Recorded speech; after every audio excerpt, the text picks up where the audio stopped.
All right, so our first speaker that I'd like to welcome up here is David Colt, who is the founder and CEO of Reverb.com, the online marketplace for buying, selling, and learning about music gear, which has grown into the most popular music gear website in the world. Prior to Reverb, David was the co-founder and CEO of Options Express, which he took public in 2005 before the company was sold to Charles Schwab for $1 billion, excuse me. Whoops, not 1 million, that would be bad. Okay, Reverb.com was a Chicago Innovation Award winner in 2017. Welcome, David. Yeah. All right, next up, Blair Locke is the co-founder and CEO of Colt, the world's only provider of pattern recognition control technology, a product line that has revolutionized the way arm amputees command their bionic prostheses.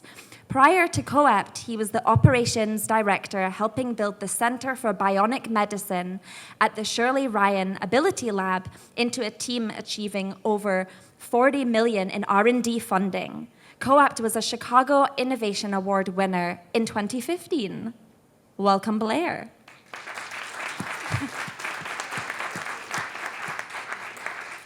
Next up, Hardik Batra is the GM of Smart Cities, and Transportation for Amazon Web Services, where he is responsible for helping state and local governments become more efficient, accessible, and competitive with the optimum use of cloud, Internet of Things, artificial intelligence, and other technologies.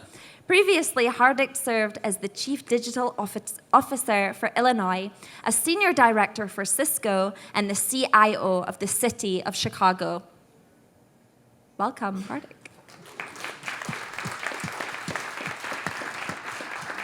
Jennifer Freed is the CEO and co-founder of Explorer Surgical, which she co-developed as an MBA student at the University of Chicago Booth of Business School. Previously, Jennifer was a VP at Park Lane Ventures, a healthcare-focused venture capital fund.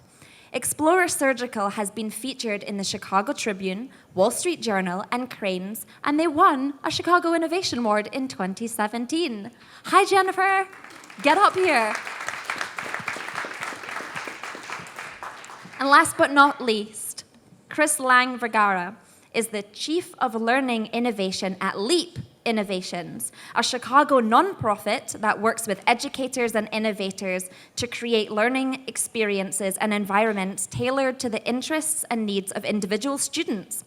Prior to joining Leap, he led the development of new school models in New Orleans after Hurricane Katrina.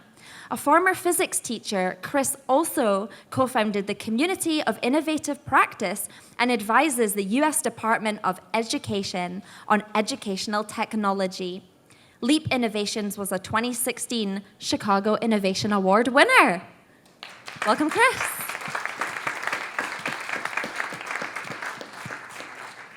All right, thank you, all of you. So I guess first question, in any order, any of you can answer. When each of you were invited to join this panel today and heard that the topic was B2Me, innovation gets personal, what was the first thing that came to mind and how did you interpret this? I can go first. Being a public service person before, I'm used to speaking a lot. So, first of all, thank you for whoever did that picture of me. It made me feel so young. Amazing. So, thanks again. I feel like being part of this innovation community now. No surprise, the first thing that came to mind, I mean, B2B, I focus on B2G a lot, business to government. Again, B2Me, the first thing that came to mind, no surprise, was Amazon.com and how simply that has changed the buying behavior, not just of my kids, but first it changed the behavior of my kids and then eventually it changed the buying behavior of the entire household. And now my parents live with me, both of them are 73, and instead of running out to Menards or Home Depot, they just get onto their iPhone, go onto Amazon.com and get whatever and then I just see the bill, because it's on my credit card.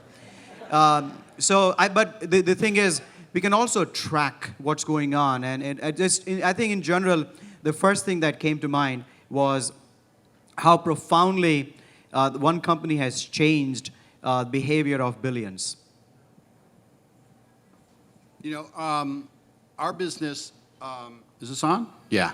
Okay, so my customers are musicians, and tens of millions of musicians, and the cool thing about my customers is they're extremely introverted, and they're extremely independent and individualistic. So when I see B2Me, and our whole mission is personalization, segmentation, you name it. But at the end of the day, they're fucking individuals, and I gotta treat them like that.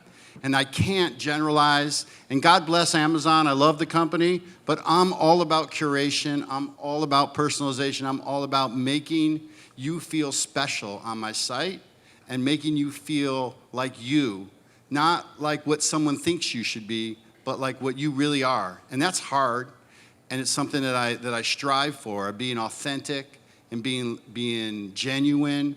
But like, I take the me in B2Me really, really seriously, and I thrive on individuality. I guess for me, I started to think about this and wonder, is there really B2C anymore? You know, we're in a world where everything is shrunk down. We're connectivity, we're next door to everybody. So large companies are accessible, be it whatever field we're in.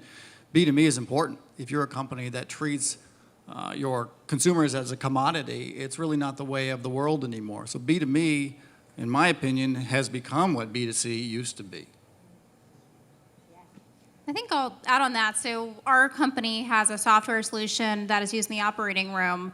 So we're B2B, but the people that are buying our software are different than the people that are making the decisions, and they're different than the patients. And so I think it's interesting when you take a look at any technology service, how many different individual people are influenced by it, right? So for Hardik, his parents are using Amazon, your kids are probably using Alexa and ordering toys, but you're the one that's paying the bill at the end of the day. So. And I'd say for me, in education, it's almost like you got to flip it. So personalization is the innovation.